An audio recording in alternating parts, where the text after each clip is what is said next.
So, I'm just kind of like, going with the flow.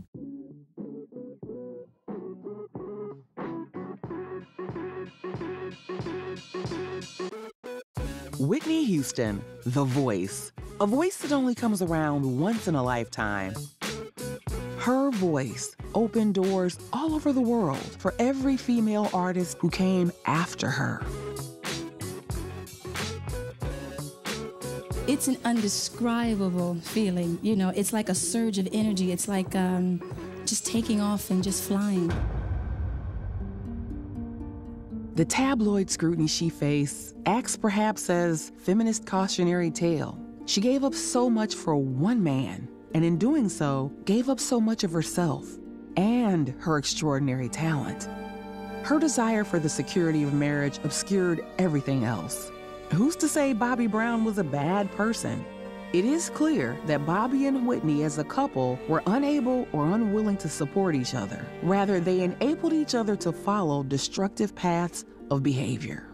Whitney's life was complicated, and it ended tragically, but her musical legacy is so much more. I have nothing if I don't have you.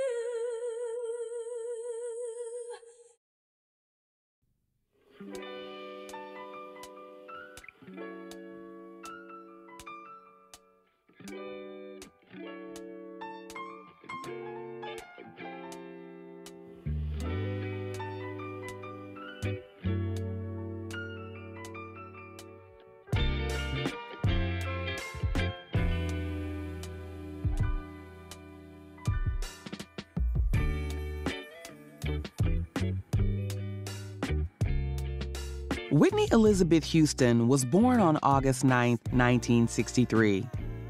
She grew up in Newark, New Jersey, the daughter of John R. Houston, who would one day manage her production company, and acclaimed gospel singer Cissy Houston. From an early age, she was able to be around, the stars of gospel and R&B. People like Aretha Franklin was, kind of a godmother figure. Dionne Warwick was a relative. BB and CeCe Winans were also people she spent time around. So she was never too far from that sort of scene, even being in Newark, New Jersey, which isn't, these days really considered to be the epicenter of much of anything, let alone the music industry.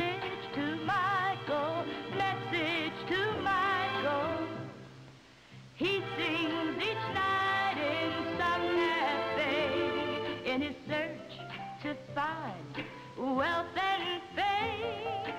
I hear her mother was a very, very famous singer. Her mom sang with people like Elvis, Luther Vandross, and just every star you can think of. Cissy was very well known in the circuit as the great voice because she had this high octave thing going on. A lot of records, people don't realize Cissy is actually doing this, the backing vocals on.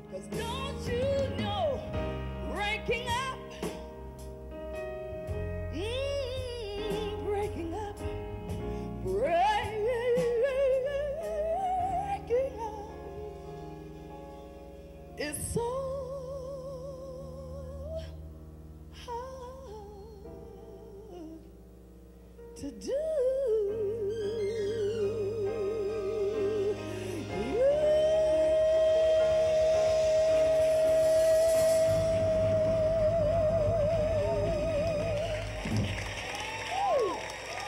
Cissy had a moderately successful solo career, but it would never reach the same heights as her daughter. Cissy put her all into making sure she would succeed, teaching her how to sing from the mind, the body, and most importantly, the heart. No matter what happens, you always see that with Whitney. She really loves gospel music. She was obsessed with it. All of her best friends were church people. I mean, even to the end. People like Kim Burrell, the Winans family as well. When I look at that, it tells me that for Whitney, it was really important, that part of her life. Their life really was all about the church. Now, this means that they had a huge extended family around them, and she was in no two minds what was important, and it was her mum, her dad, her family, and religion. I think coming from that world into this music industry, which is filled with vultures and everything else, I mean, That's got to be tough for someone who's like 17. That's a big shift. I don't know, even if your mother was in that industry, I don't know if you're prepared for that. The first song that Whitney ever performed was Guide Me, O Thou Great Jehovah. And she performed that at the age of 11 when she was a pupil at a Catholic girls' school. And the last song she ever sang was Jesus Loves Me. So her life was framed either side by two songs, both of them devotional. Sissy was tough on her daughter. For example, in practice sessions, she would make her repeat notes and musical phrases over and over again, striving for perfection. But this tough love and desire for excellence led to friction between mother and daughter. Their relationship came under more strain after her parents' divorce. John, her father, was a very jealous man, and suspecting that Sissy was having an affair, he tapped the home phone and found out that she was in fact having an affair with the minister from church. This was a particularly devastating blow for Whitney, as the church had always been her safe space, where she sought solace when singing there many times a week, which had now been tainted. Whitney decided at the age of 18 to leave home, and tellingly, she did not let her mother know where she had moved to. In fact, she became roommates with Robin Crawford, her best friend from the private Catholic school she had attended. As well as being a young singer, Whitney became a model too. In fact, she was the first black female to grace the cover of 17 magazine in America. This was huge. And yes, she's known as the voice, but my goodness, she had the face too.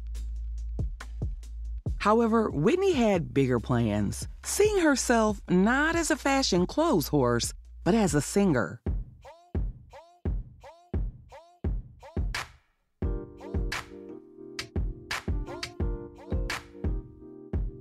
Reconciling with her mother, she at first sang backing vocals in her show, until one day, Sissy tricked her into singing lead vocals by calling her on the phone and claiming she had a fever and couldn't sing. Now, wanting not to let her down, Whitney went on stage and performed her mother's set. Whitney's big break came in 1983 when the legendary producer and executive of Arista Records, Clive Davis, went to a New York nightclub where Whitney was performing. Immediately recognizing her immense talent, he signed her on the spot.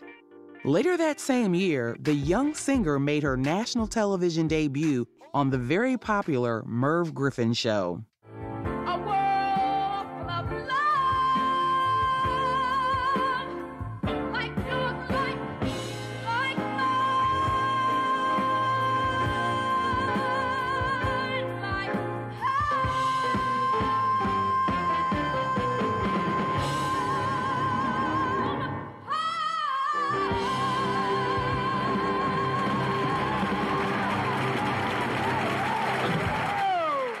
Houston did not begin work on an album immediately, as knowing he had someone very special on his books, Clive Davis wanted to ensure he had the right material and producers for her debut album, eventually bringing to the studio talent such as Jermaine Jackson, Narada Michael Walden, Teddy Pendergrass, and Kashif.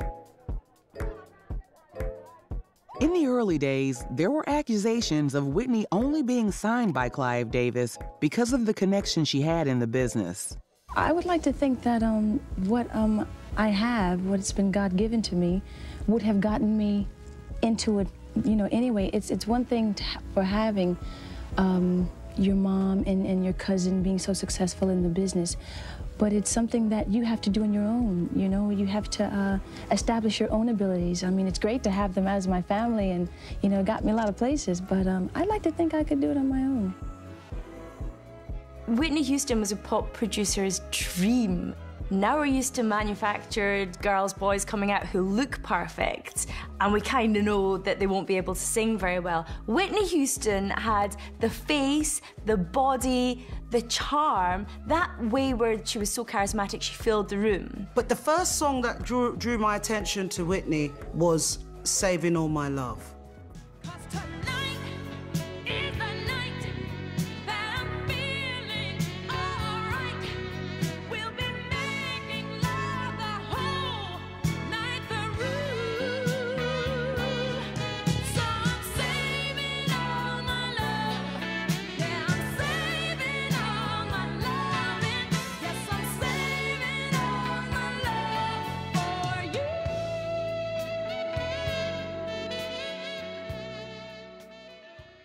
I mean, that song, first of all, let's talk about that time. We had kind of come through the disco era. For black females to look up to, it was Diana Ross. You know, Diana Ross was the icon. She was the one that had the model looks, maybe not the best voice in the world, but very distinctive, and you knew that Diana Ross voice when you heard it. And we hadn't had someone look like that and sing great and that whole proper diva thing. We hadn't had that. And when Whitney Houston came along, she was like the new Diana Ross, but she had this voice on top of it. And so you heard Saving All My Love, and then MTV was only starting to get a bit big then. Early on, MTV was, for the most part, playing specifically white rock bands. Michael Jackson famously was unable to get on MTV for a very long time. How Will I Know, which was Whitney's third U.S. single, went to #1 and was really the first time that a young African-American woman was all over MTV. That video was massively successful. It was on constantly, and it really cemented Whitney's presence in mainstream America.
Houston won 7 American Music Awards in total in 1986 and 1987, plus a Grammy and an MTV Video Music Award. Her debut album is listed as one of Rolling Stone's 500 greatest albums of all time and on the Rock and Roll Hall of Fame's definitive 200 list. Following her breakthrough, doors were opened for other African-American women, such as Janet Jackson and Anita Baker, to find notable success in popular music and on MTV. The song I Want to Dance With Somebody, again, just encapsulated how vibrant she was. I remember the video well. It was on MTV all the time. No small feat. She was the first black female to be on MTV pretty much constantly. Her enthusiasm and innocence just shone through. Arlene Phillips, one of the dance choreographers she worked with, said she was a joy to work with. She was kind of a bit gangly and shy. I don't know if I want to dance, but as soon as she did it, you knew watching that video, not only was she the star of that video, no matter who was in the background, but she was there, she was going to have a long, lasting career.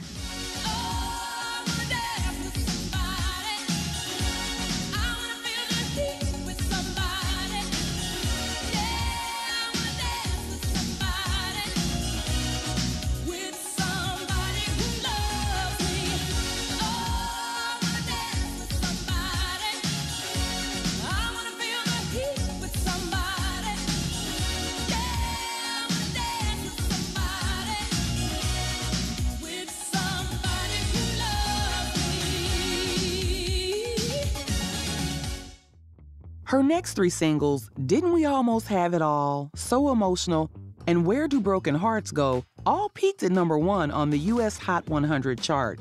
This continuation of #1 hits established Whitney as the only artist ever to have 7 consecutive chart toppers, surpassing records previously set by the Beatles and the Bee Gees. Now America's sweetheart, she was able to speak about causes close to her heart, including Nelson Mandela and the anti-apartheid movement. 1988, Wembley Stadium. It was the most watched television program in the history of the world to that moment. And Whitney had flown over from the States to participate. She had always participated in the anti-apartheid movement. There was read from the stage a message from Nelson Mandela, who was still in prison in Robben Island in South Africa.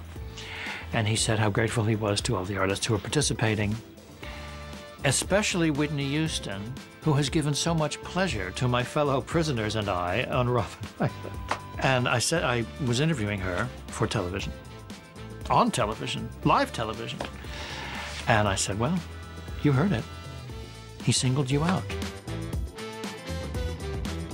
She would be in the homes of millions more later that year when she recorded a song for the coverage of the 1988 Summer Olympics, One Moment in Time.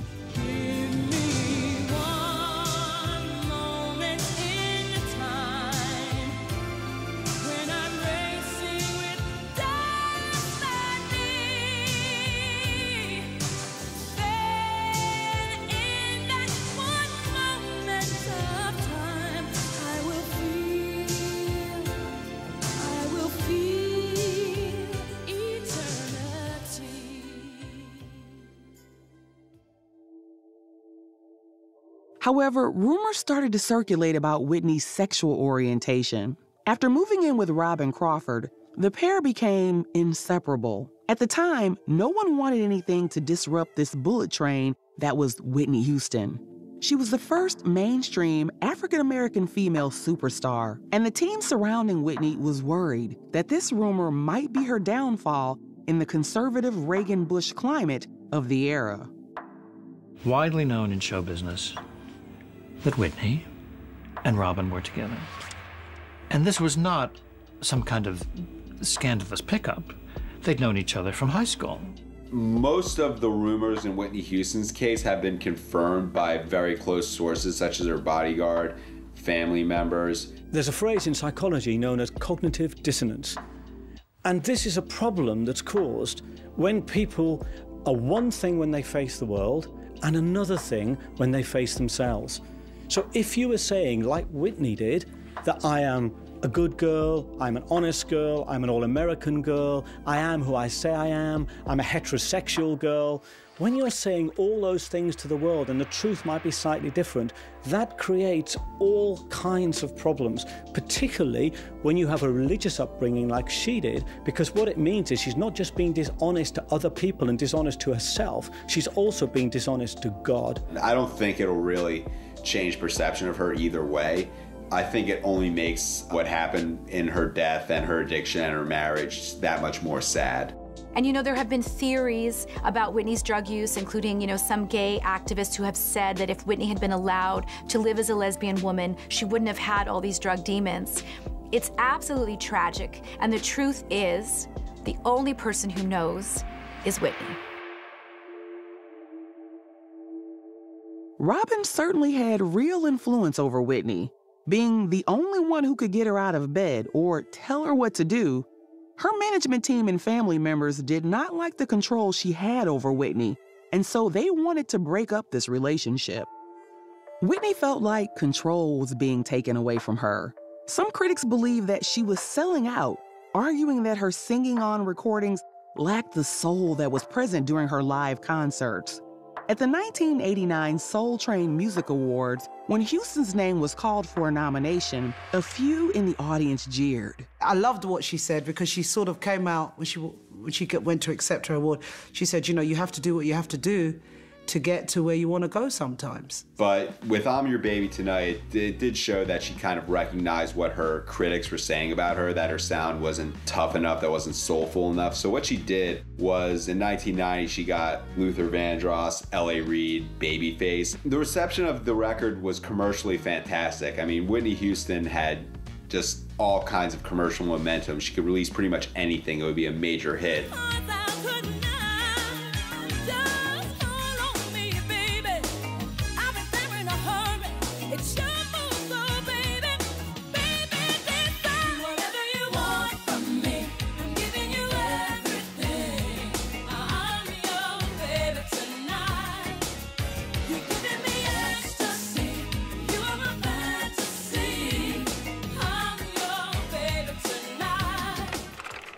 The 25th Super Bowl in 1991 silenced those critics who had claimed Whitney had lost her soul when her rendition of the Star-Spangled Banner became the gold standard for all those singers who followed. Every single other person that's come and sung it, I don't remember except her one. She completely nailed it. This was and is now still one of the greatest moments in NFL history. At the time America was in the Gulf War, a lot of people had sons and daughters overseas. It was a time of great patriotism, and at the same time, you know, anytime you're at war, there's this deep insecurity and fear. And she rocked up with a little bow in her hair, a tracksuit or a jumpsuit. Never before had a national anthem been released and zoomed into the top 5. It was a huge achievement, and no wonder. And again, Americans just kept loving her more. That was their song. This was their girl. To this day, I cry every time I hear it. The most beautiful rendition of the Star-Spangled Banner that has ever been done before or since. It was a defining moment in Whitney's career. She was America's beloved daughter for doing such an extraordinary job on such a significant song at such an important time.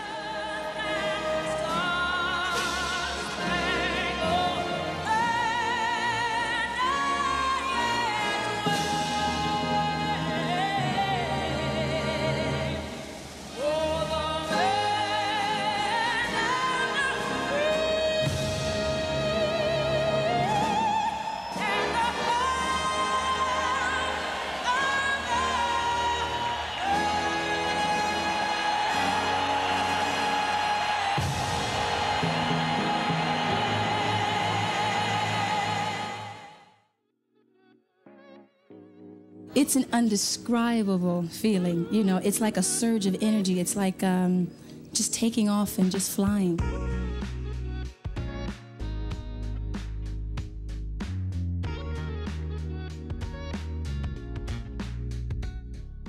Throughout the 1980s, Houston was romantically linked to a number of men, including musician Jermaine Jackson, American football star Randall Cunningham, and actor Eddie Murphy.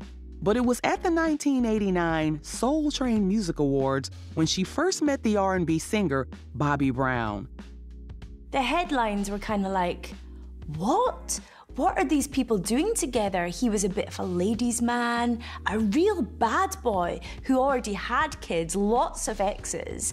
And I think people worried. When Whitney met Bobby, he was just about as successful as she was. He was very popular, and he had all this confidence and swagger. Although on paper it doesn't work, Bobby Brown and Whitney got on so well because he treated her like a normal girl. And she said that many guys were just so scared of her and wanted to be overly nice that she was massively attracted to this guy who was gentlemanly but had nothing to prove. And she says that all he knew she needed was love. There was chemistry, full stop. Of course it shouldn't have worked, but how many girls know they shouldn't have gone out with a bad guy but can't help that feeling, that gut feeling that you're just for some reason attracted to him, that you want to be with him. She was magnetized to him. One of the other avenues that Whitney Houston had began to tentatively explore in the early 90s was acting. The Bodyguard cemented Whitney's role really as an iconic legend. You know, she'd already kind of been hailed as this extraordinary voice and beauty, but with The Bodyguard, she was a movie star. She was great in the movie. She's not a natural actress, but she did everything well enough. She was intelligent enough to read the lines in a believable way. She had great chemistry with Kevin, who really fought for Whitney in the role. He said, in fact, he said at her funeral, a lot of guys could have played my part, but only one person could have been Rachel Marin. The soundtrack itself was just Whitney Houston's biggest hit of her entire career, which was saying something because her first album sold 13 million copies.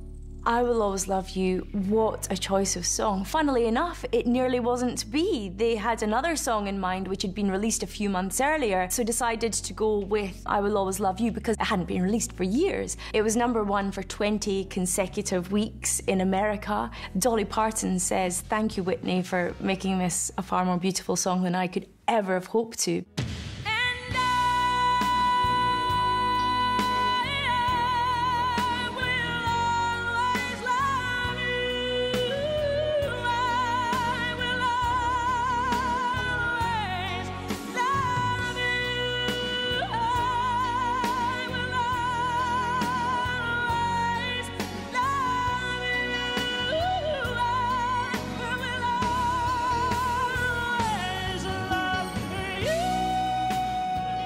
The Bodyguard was a runaway success, and Whitney became even more adored.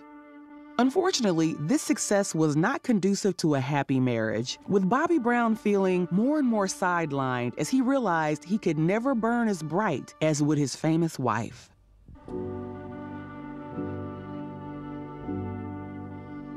With his ego knocked by being called Mr. Houston, Bobby was obviously jealous, but could not admit to this gnawing emotion. In an attempt to make her husband happy, Whitney stepped down from her commitments in an attempt to buoy him up. But still, Bobby did things on purpose to hurt and belittle his more successful wife. He had an image as a tough guy. That's what he was trying to project. And Whitney, when introduced to drugs, couldn't handle it.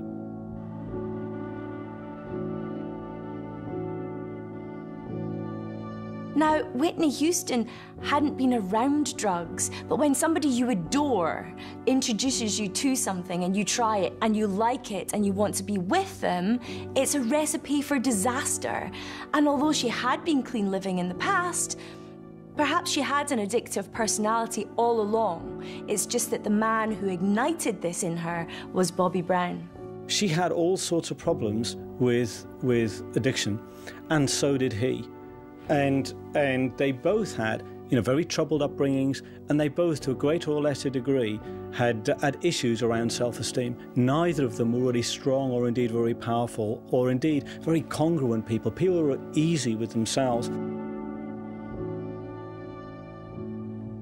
If you look at the dynamic between Whitney and Bobby over the years, again and again, you see a woman who is trying to bring herself down to the level of someone else so that he doesn't feel threatened and he feels comfortable. Just the association with Bobby Brown in the beginning, not even, her own behavior, the cracks started to show a little more. People started to see her as, well, maybe we don't know everything about Whitney Houston. Maybe there's some things going on behind the scenes. Whitney had always wanted the fairy tale marriage. Wanting to prove that she wasn't like her mother, a divorcee, she believed she was in love with Bobby, and nobody could persuade her otherwise as she remained in such a toxic relationship. And on March 13th, 1993, Bobby Christina Brown was born. After suffering a miscarriage on the set of The Bodyguard, Whitney wanted her daughter, Bobby, to be with her at all times. Having a baby, I'm looking forward to that. Raising a child, hearing mommy, that's what's foremost in my head right now. I can't, the movie's done, the soundtrack's done. Thinking about doing a gospel album, So, I'm just kind of like, going with the flow. During this period of her life, Whitney started canceling tours and dates. It was obvious to those close to the couple that they were taking illegal substances, and nothing anyone could say or do could stop them. And they created what is no doubt a kind of codependency. It locks two people together into this world where each one of them thinks the other person is the only person that truly understands them, the only person that truly loves them, the only person that truly sees them for who they are. So to the point where Whitney actually said, he was my drug. When we fight, it's love. So they descended into this world of alcohol, prescription drugs, cocaine, whatever stories are true and whatever aren't true. We know it was a world where it was a world full of addiction. The song I Have Nothing is a typical example of the power of Whitney Houston's voice. When she sang, it was undeniable. Like, you couldn't look away. It was compelling. What's interesting about that song is the words are, I have nothing without you. And I think it really was how Whitney felt about Bobby Brown at that time. Whitney had the world at her feet, but yet she constantly submitted herself to him. They became kind of codependently linked in a very destructive way, but I don't think anything, the fame, the talent, the money, meant anything to her, nearly close as much as it did, to be loved by him.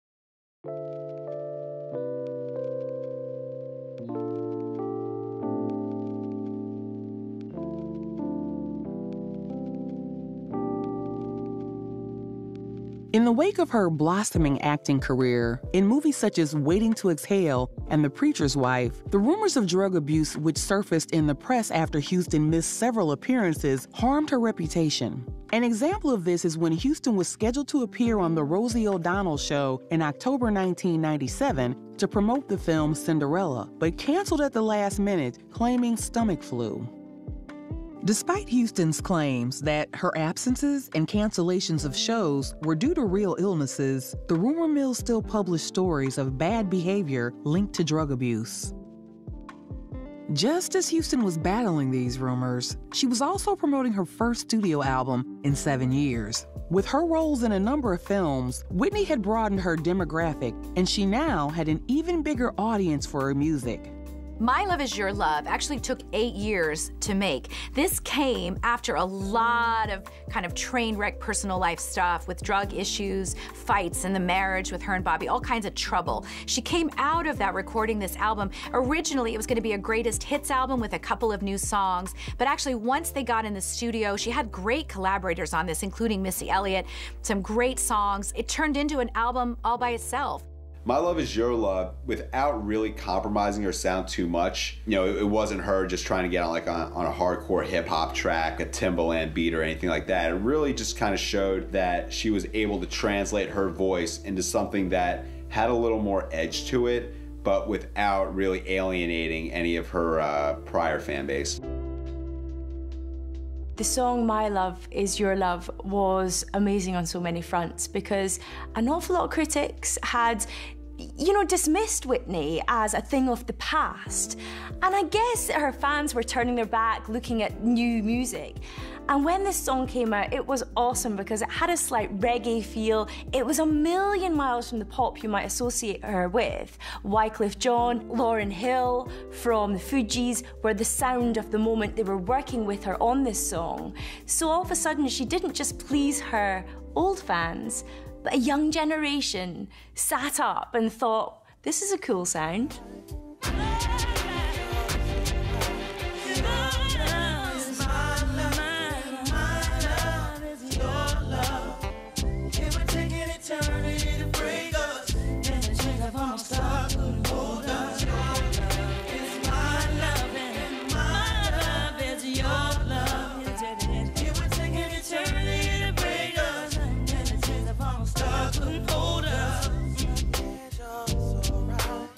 With Robin Crawford, Whitney's oldest friend, with her best interest at heart, still involved with Whitney and her team, there was still a voice of reason in this shifting landscape. Unfortunately, the power struggle between Robin and Whitney's husband, Bobby, resulted in an ultimatum. Knowing that Bobby was a seriously bad influence on Whitney and that their current behaviors and practices would destroy her, Robin gave her friend a choice. It's going to be me or Bobby. When Whitney replied, "Tell her I accept her resignation," they did not speak for years, and her ally was gone from her life when arguably she needed her most. Whitney's father, John, finally had total control. She loved him and trusted him, but this blind faith resulted in many people taking advantage of her financially, including her own father. After the success of My Love Is Your Love, she signed with Arista Records for what was then the most lucrative record deal of all time. It was 9 figures for 6 albums. But, you know, at that point, not only was her, her drug and alcohol abuse kind of spiraling out of control, the bigger issue is that it was all becoming more public. I love the children. People do much for the kids. Whitney loves and believes in children. I do. Hello. Fans were worried about Whitney's health when she made an appearance on Michael Jackson's 30th anniversary special, where her extremely thin frame further spurred rumors of drug use.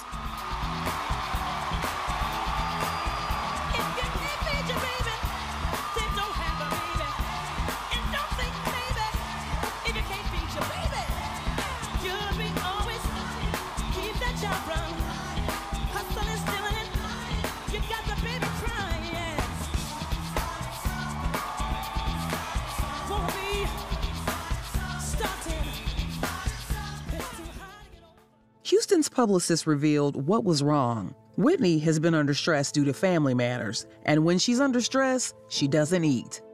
Shockingly, these family matters were a reference to the fact that Whitney's own father had been stealing huge sums of money from her. The company, John Houston Enterprise, started by her father to manage her career, was actually run by company president Kevin Skinner. When she realized they had both been meddling with what was not theirs, she cut her father off completely.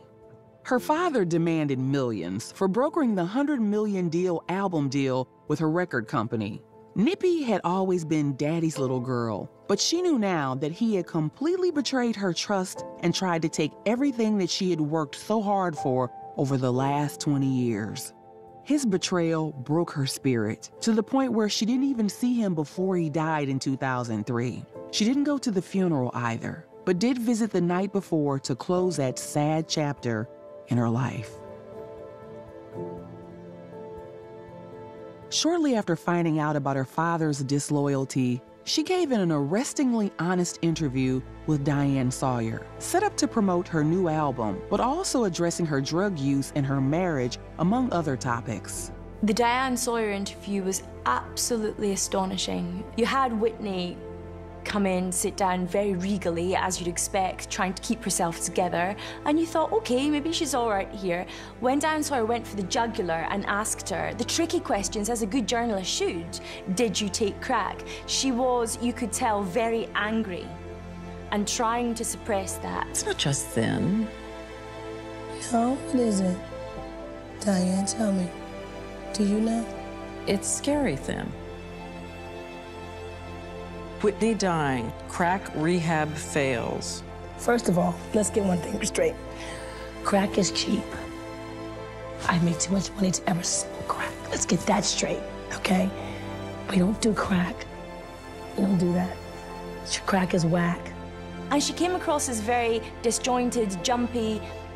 If she hadn't taken anything, any drugs then she certainly had quite recently before, as later came to be the truth. But she was very emotional and fragile, and it's hard to watch because now we know just how much of a lie she was living. December 2002 saw the release of Houston's 5th studio album entitled Just Whitney. The fact that this was the first album where Clive Davis was not the producer took its toll on the sound. It is probably the least memorable in her discography. The team who worked on the album said how hard it was to record with her, with Whitney refusing to leave her room for days. So wasting expensive studio time, the team had an uphill battle, especially with the record label desperate to launch another money-spinning record. This was a dark time for Whitney, who had been in and out of rehab numerous times. Perhaps the problem was that each time she went, it was always for someone else. Recovery rates from addiction are quite low. I mean, if even Alcoholics Anonymous, which is one of the most famous and probably still the most successful recovery program, 1 in 4 maybe actually recover? The people an addict chooses to surround herself with or himself with are going to determine the success or failure of their recovery process. If you look at what Whitney did, who did she go to? She went to a co-addict. She went to somebody else who effectively, to a greater or lesser degree, was a mirror of her. So far from helping her to recover, he could give her the illusion that her behaviour was kind of acceptable because he was doing it too. And therein lies the road to ruin. Drug abuse in the marriage did not abate, and as a consequence, in December 2003, Bobby Brown was charged with battery following an altercation during which he threatened to beat Houston and then assaulted her, with police reporting that Houston had visible injuries to her face. This did not stop Bravo Network commissioning in early 2004 the reality TV program Being Bobby Brown, a show which purported to broadcast the domestic goings-ons in the Brown household. The executives at the channel would not even consider the show unless Whitney agreed to appear. Bobby was desperate to get some fame on his own, apart from his wife, so he persuaded her to be on the show. When Whitney agreed to be filmed, the show got the green light. But it was one of the worst decisions she ever made. For the rest of, film history, we can watch these scenes of a deteriorating Whitney talking about bowel movements, talking about being drunk, clearly under the influence of all kinds of drugs. You could see him trying to drag his power back from Whitney. Like when he said one day when she came into the room, you know, Jack be nimble, Jack be quick, bring that ass in here quick, and I'm going to show you what I'm going to do with it. And that's a man who's trying to sit down and say, don't think she's the boss, I am. It is train wreck television. You would see Bobby Brown just, you know, delusions of grandeur, ego out of control, drinking during the day, and Whitney Houston during the same. The show was not renewed for a second season after Houston stated that she would no longer appear in it. And Brown and Bravo could not come to an agreement for another season, which again created more tension between Whitney and Bobby, a man who still seemed jealous of his wife and intent on being in the show business spotlight himself. Eventually, the couple filed for divorce in September 2006. A man like Bobby Brown doesn't want to be Mr. Houston. He wants his wife to be Mrs. Brown. And because that could never happen, the implications for their marriage were severe and damaging. She did it for her husband, she did it to help him, and it was very typical of their relationship that everything she did to help him just brought her down. Some sneakers. Get the Pumas over there, fly. You didn't like the jeans? Wipe my kisses off. One more time. Stop. One more time. Stop. You didn't like the jeans? Unfortunately, my daughter and my wife gangs up on me. They want to do me harm, y'all. Ooh, if she wasn't my wife, that was my daughter. Okay? And some shoes, okay? Sneakers and some shirts, that's all. Daddy, for real, stop. She not anymore. She don't feel right now. What'd I do? It's not what you did. I think it's you. It's not you. Understand you women.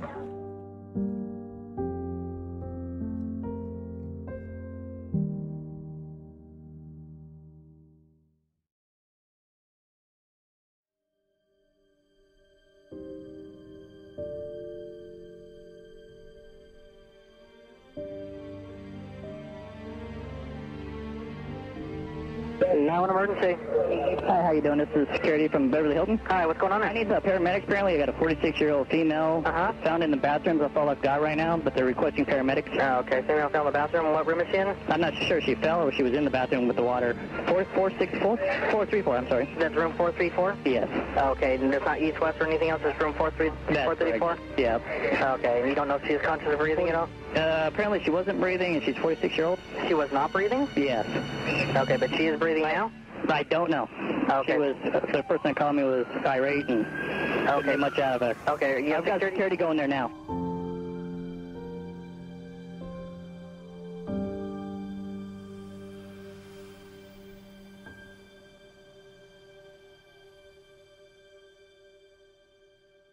The real victim of this sorry saga is perhaps Whitney's daughter, Bobby Christina, who suffered tremendously as a result of her parents' dysfunctional marriage.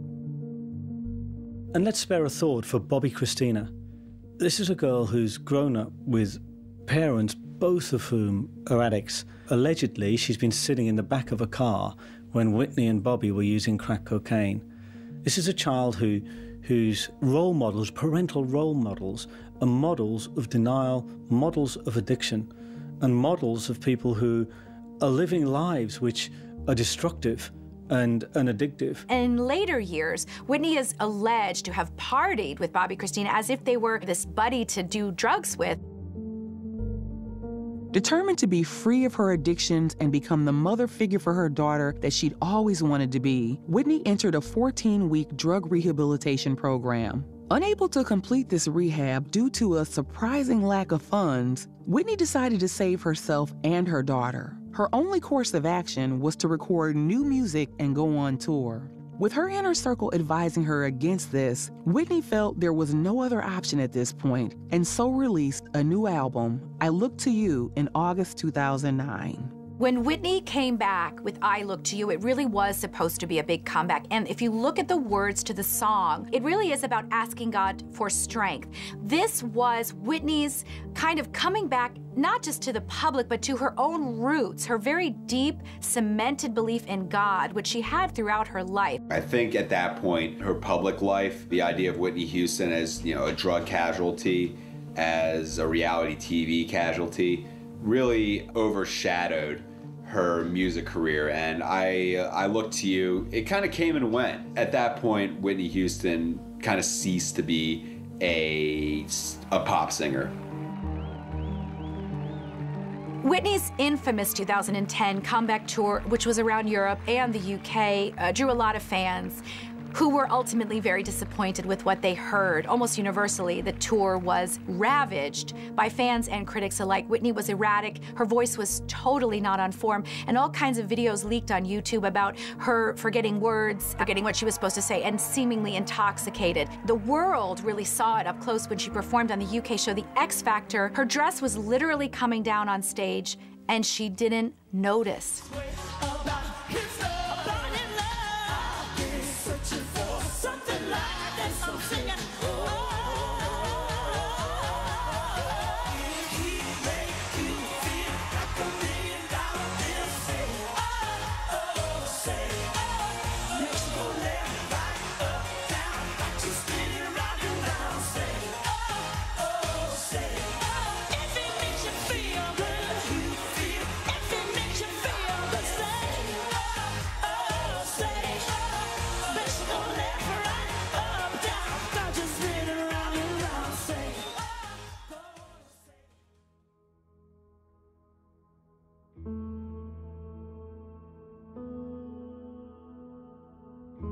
Although understandably disappointed, Whitney was keen to move forward, and in the remake of the 1976 film Sparkle, she found a project that she was passionate about. So much so that she became executive producer, as well as a star alongside Jordan Sparks as her not-so-encouraging mother. It was clear to the cast and crew that when Whitney first arrived on the set of Sparkle, that she had just left the rehabilitation center again. But as production got underway, everyone noticed a complete shift, with purpose and focus in her life through having a stake in the film, as well as knowing that she was with people who wanted to be working with her. Whitney enjoyed the process, and in fact, when the film wrapped, she did not want to leave and go back to her reality. For the most part, Whitney stayed away from LA. She spent a lot of time in Atlanta, where she lived in a big house. Didn't really do much, didn't really work, just kind of hung around. Coming out to LA for the Grammys was a big deal for her. The last song that Whitney publicly sang was Jesus Loves Me. It was an impromptu performance for her friend, the singer Kelly Price, who the next day was going to be receiving a Grammy Award. And it was heartbreaking because that was going to be the final song. Then how poignant that she's talking to Jesus, that religion means so much to her, and she wasn't to know that the next day she'd be gone.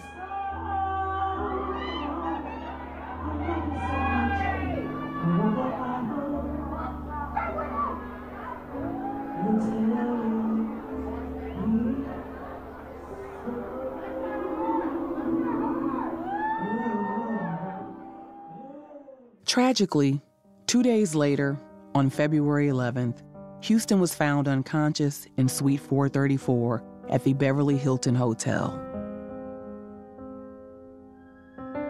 Beverly Hills paramedics arrived at approximately 3:30 p.m., found Houston unresponsive, and performed CPR.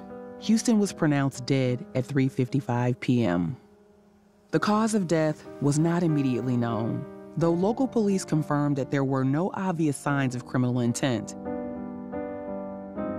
On March 22, 2012, the Los Angeles County Coroner's Office reported that Houston's death was caused by drowning and the effects of atherosclerotic heart disease and cocaine use. The office stated the levels of cocaine found in Houston's body indicated that she had used the substance shortly before her death. Toxicology results revealed additional drugs in her system: Benadryl, Xanax, cannabis, and Flexeril. The manner of death was documented as being an accident.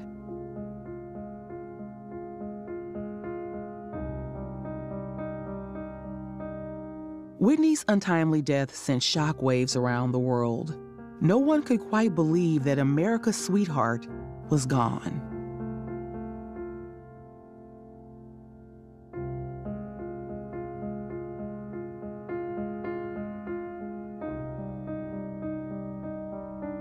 On July 26, 2015, Whitney's daughter, Bobby Christina, was found unconscious in a filled bathtub in her home, chillingly mirroring her mother's death. Sadly, after being in a coma for nearly 6 months, Bobby, at the very young age of 22, died from lobar pneumonia.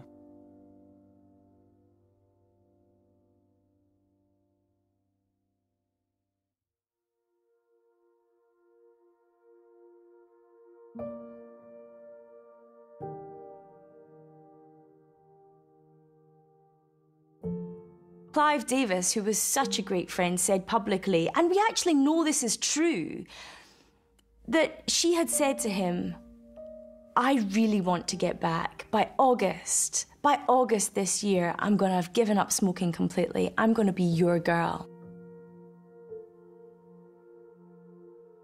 Whitney Houston's death really did reverberate around the world. You know, sometimes I think you don't realize what an iconic figure someone is until they're gone. There'll never be another Whitney. There's only one Whitney Houston, you know, and there'll never be another one. There's two great lines from Whitney. One, she said, I am my own worst enemy. And in one of her most famous and moving songs, really, which is I Have Nothing, she said, I can't hide from myself. I can't run from myself. So many singers still want to be just like Whitney Houston. With her pure talent, charisma, that voice, strong but soothing, soulful, classy, timeless. She began as a perfect pop princess and matured into a true soul diva. Whitney's life was complicated, and it ended tragically. But her musical legacy is so much more. We'll just remember the genius that took her to the top of the world, and in posterity, we'll make sure she stays there. Bobby Christina explained what Whitney would be like after she came off stage. She would go to Bobby Christina and say, was I okay? Bobby, was Mommy okay tonight? Did I do okay? Did I sing all right? Bobby Christina would always be like, yes, Mommy, you were great, you were great. The public didn't really get to know that side of who she really was, which was sensitive and a tad insecure. And isn't it crazy? You can have all that success and all that fame, and you yourself can't own it. And that's the picture I get from Whitney. She didn't really know how fantastic she was, really. I don't think so.